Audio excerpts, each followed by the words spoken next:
আসসালামু আলাইকুম, কেমন আছেন সবাই? আশা করি সবাই ভালো আছেন। যে যেখান থেকে এই ভিডিওটি দেখছেন সবাইকে শুভেচ্ছা জানাচ্ছি। আজকের ভিডিওতে জানিয়ে দেব কুয়েতের সর্বশেষ খবর। প্রথমেই জানিয়ে দিচ্ছি পাসপোর্ট সংক্রান্ত আপডেট।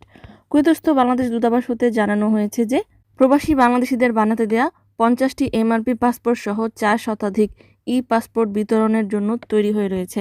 যারা বানাতে দিয়েছিলেন যোগাযোগ করতে পারেন।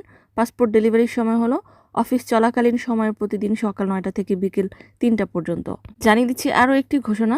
কুয়েতস্থ বাংলাদেশ দূতাবাসে প্রবাসী বাংলাদেশিদের প্রাথমিক চিকিৎসা সেবা দেওয়ার লক্ষ্যে বিশেষ সেবা ক্যাম্প নামক একটি ক্যাম্পেইনের আয়োজন করা হয়েছে। 9 জানুয়ারি 2026 তারিখে এই ক্যাম্পেইন অনুষ্ঠিত হবে। প্রায় 500 জন বাংলাদেশিকে এই চিকিৎসা সেবা প্রদান করা হবে। তন্মধ্যে ওয়াফরাতে অবস্থানরত 150 জন বাংলাদেশিকে অগ্রাধিকার দেওয়া হবে। ওয়াফরা বড় জামিয়া থেকে 3 সময়ের 3টি বাসে করে প্রবাসীদেরকে সরাসরি দূতাবাসে আনা হবে। আপনারা কোথায় যোগাযোগ করবেন সে সম্পর্কে টেলিফোন নম্বরটি কমেন্ট বক্সে পেয়ে যাবেন।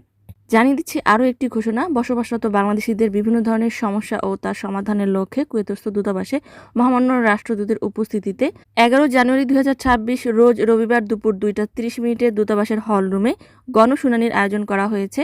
কুয়েতে অবস্থানরত যে কোনো ধরনের প্রবাসীরা এই গণশুনানিতে অংশগ্রহণ করতে পারেন।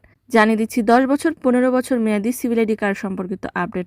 কুয়েত প্যাসিক কর্তৃপক্ষ প্রকাশ করেছে যে স্বরাষ্ট্র মন্ত্রণালয়ের নির্দেশনায় এখন থেকে কুয়েতে অকুয়েতি অর্থাৎ প্রবাসী যারা সম্পত্তির মালিকানাধীন থাকবে এবং যাদের কুয়েতে ব্যবসা রয়েছে তাদেরকে বিশেষ ইলেকট্রনিক চিপযুক্ত 10 বছর থেকে 15 বছর মেয়াদী সিভিল আইডি কার্ড প্রদান করা হবে।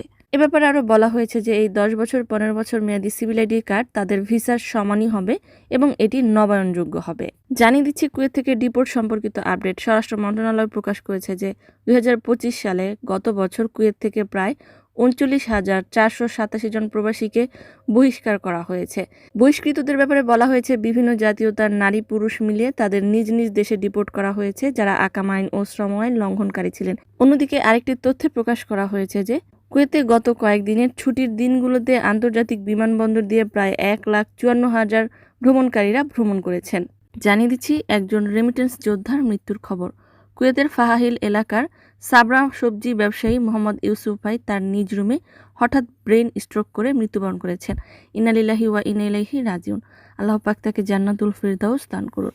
অপরদিকে কুয়েতের খারাপ আবহাওয়ার ব্যাপারে সতর্কবার্তা প্রদান করা হয়েছে। আবহাওয়াবিদ ইসা রামাদান জানিয়েছেন যে 4 জানুয়ারি 2026 থেকে কুয়েতের আবহাওয়া বিভাগ ঘন্টায় 60 কিলোমিটার বেগে তীব্র উত্তর পশ্চিম দিক থেকে আসা বাতাসের সতর্কতা জারি করেছেন, যার ফলে বেশ কিছু এলাকায় 1000 মিটারেরও কম বেশি দৃশ্যমানতা হ্রাস পেতে পারে এবং এই দিনগুলোতে সমুদ্রের ঢেউ 6 ফিটেরও বেশি উচ্চতায় বেগবান হতে পারে। সেই সাথে খোলা এলাকাসহ বিভিন্ন স্থানে সর্বনিম্ন 10 ডিগ্রি সেলসিয়াস থেকে শুরু করে 16 থেকে 22 ডিগ্রি সেলসিয়াস পর্যন্ত তাপমাত্রা অনুভূত হতে পারে। তীব্র শীতে সকলেই সতর্কতা অবলম্বন করুন। যারা খেমাতে বা তাঁবুতে কাজ করবেন অবশ্যই কয়লা পরিহার করবেন। সম্মানিত ভিউয়ার্স, আজকের মতোই ছিল আপডেট। পুরো ভিডিওটি দেখার জন্য ধন্যবাদ। এ ধরনের ভিডিও পেতে চাইলে ইউটিউব চ্যানেলটিকে সাবস্ক্রাইব করে দিবেন, ফেসবুক পেজটিকে লাইক এবং ফলো করে দিবেন। যারা পূর্বে করেছেন সবাইকে ধন্যবাদ। আজকের মতো বিদায়। আল্লাহ হাফেজ।